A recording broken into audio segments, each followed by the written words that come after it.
Hey, Joe Gilder here. Really quick tip. If you happen to use a Presonus Faderport, like I do, then usually you use the fader for moving the faders in your DAW, right? If you look up in the top left corner of my screen, I move the fader. It's moving the fader on this particular channel in my mastering session.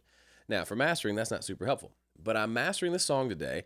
And one of the things I've been doing lately when songs are extra bright, and I've talked about this, is I've been bringing in a low pass filter and rolling off just a little bit of high end.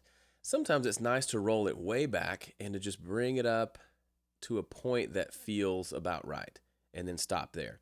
Problem is, it's hard to do that with a mouse, or I use a trackpad. It just doesn't quite have the right feel to it. It'd be nice if I had a physical knob to turn or a fader to move with my hands. So this is where the fader port comes in. So I'm using Studio One, but I believe you can do this in other DAWs. I'm not sure. You should test it if you have one. All I gotta do is right click on this frequency knob, and it says right there, assign high cut frequency to fader on fader port. Boom. Now guess what? When I reach over and I grab the fader, look what happens.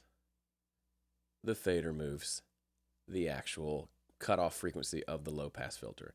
Same thing, if I move the filter with my hand, with the mouse, the fader moves over there. Super cool. So now I can do something like this.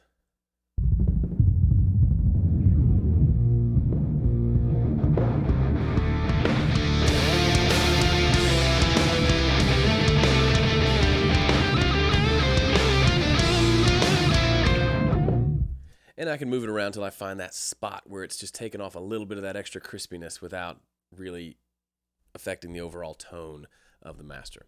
So there you go. Really fun. I just happened across that ability. It works with EQs, but mainly cutoffs is where I think it's kind of cool. You can use it on pretty much any knob in Studio One, I believe. So if you ever wish you could use a fader to change a knob, now you can.